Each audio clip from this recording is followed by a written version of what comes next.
se retrouve en quelque sorte parachuté dans un monde à la fois inquiétant, mystérieux, envoûtant, magnifique, qui est cette Sologne de 1930, qui est, je dois le dire, la Sologne que j'aime, qui était en 1930 une Sologne sans grillage, ouverte, par exemple, une Sologne où il n'y avait pas ces kermesses cinégétiques qui, chaque week-end, ne font pas l'honneur de la Sologne, qui est donc une Sologne que je vais montrer, qui est donc cette toile de fond sur laquelle s'écrit voilà, cette belle histoire.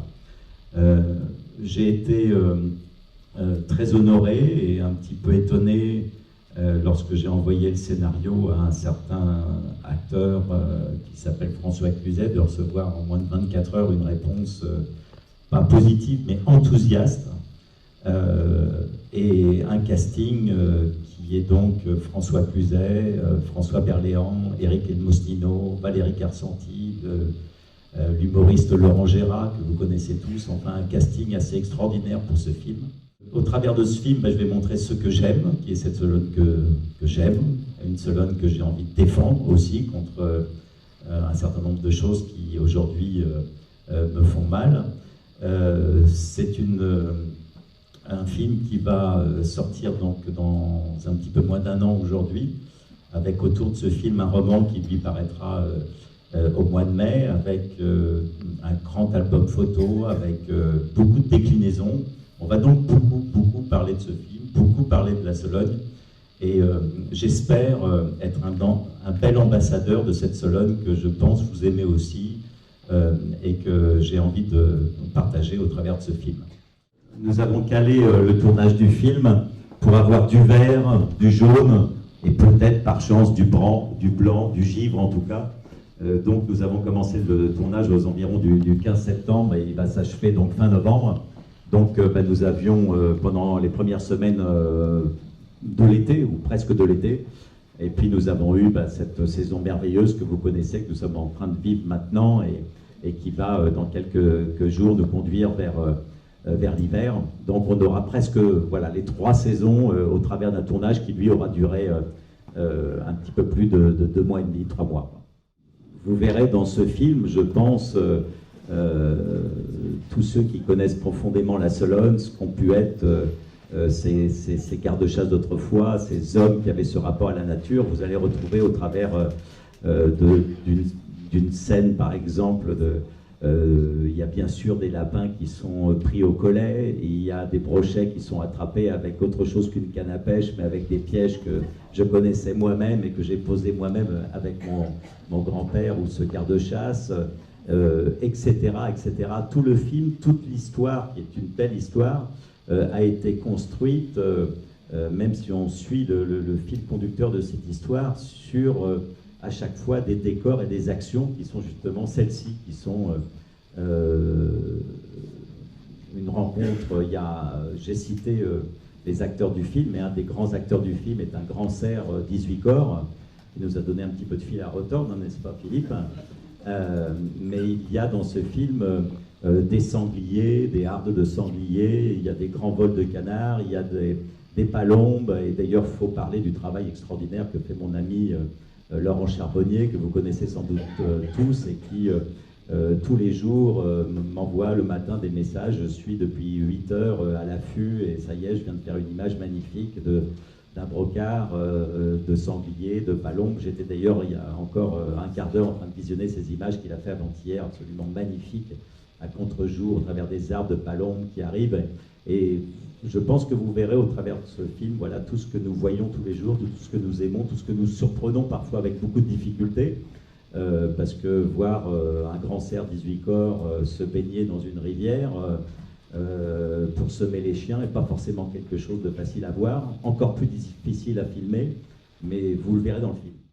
Un film, c'est au minimum 2 ans de travail, même un petit peu plus pour celui-ci, parce que c'est l'écriture qui est longue. Il y a eu l'écriture d'un roman qui paraîtra donc bientôt, de 500 pages, avec sa déclinaison, avec un scénario qui est un long travail, un difficile travail très contraignant. Une fois que le scénario est terminé, il faut se lancer dans le casting des rôles principaux et ensuite de tous les autres rôles, et il y en a beaucoup. Il y a ensuite le repérage dont parlait Philippe, dont s'est occupé aussi Benoît, etc. Et puis ensuite on établit un plan de travail, c'est 3 mois de tournage, et puis ensuite il y a tout ce que l'on appelle la post-production, c'est-à-dire des dizaines et des dizaines et des dizaines d'heures d'images qu'il faut trier, qu'il faut monter, on appelle ça le montage du film. Ça prend au bas mot 5-6 mois, et je vous assure que c'est des grosses journées de travail.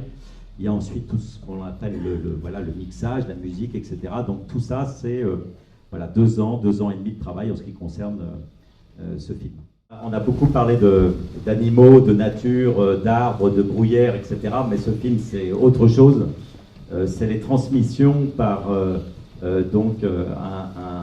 amoureux de la nature, qui est ce braconnier qui s'appelle Totoche, qui est donc incarné dans ce film par François Cluzet, qui est la transmission à un petit enfant des valeurs de la vie qui sont celles qui, à mon sens, sont importantes aujourd'hui, qui sont celles de la bienveillance, de la solidarité, qui sont celles dont vous parliez tout à l'heure. Et ce film, c'est aussi, et peut-être surtout ça, et c'est la découverte par un petit enfant de 12-13 ans d'un monde, comme je disais, mystérieux et passionnant, mais aussi de personnages qui sont très inquiétants au début du film, mais qui se révèlent être des personnes qui ont un fond. Vous savez, aujourd'hui, il y a beaucoup de personnes qui soignent la forme et qui n'ont pas beaucoup de fond. Et je pense qu'en 1920-1930, ces personnes dont vous parlez, en tout cas mon grand-père, ce garde-chasse qui m'a initié, sont des personnes qui n'avaient pas tellement de forme, qui ne savaient pas bien parler, mais je vous assure qu'ils avaient du fond. Voilà, et ce film parle aussi et peut-être surtout de ça. J'aime le cinéma qui vaut le coup d'être vu au cinéma. Parce que je vois très souvent des films qui ne valent pas le coup d'être vus au cinéma, mais qui ne valent le coup que d'être vus à la télévision, sans aucune animosité pour la télévision. Mais je trouve que le cinéma, pour moi, le cinéma, c'est un film qui se voit sur 20 mètres, 30 mètres de large. Et sur ces 30 mètres de large, il se passe beaucoup de choses. Et c'est pour ça, en l'occurrence, que ce film, nous essayons peut-être encore plus que je l'ai fait sur Belle et Sébastien et sur d'autres films, de rentrer ce qu'on appelle des plans séquences, qui sont des longs plans larges, à l'intérieur duquel il y a plein de choses qui se passent. Ce sont des plans compliqués à mettre en place, compliqués pour les acteurs, parce que ils n'ont pas de soupape de sécurité, dans la mesure où on ne peut pas sauver une séquence en allant couper avec un gros plan à un moment où ils ont été mauvais ou moins bons. Mais c'est quelque chose qu'on peut se permettre justement parce que j'ai avec moi des comédiens extraordinaires, et pour moi c'est ça le cinéma.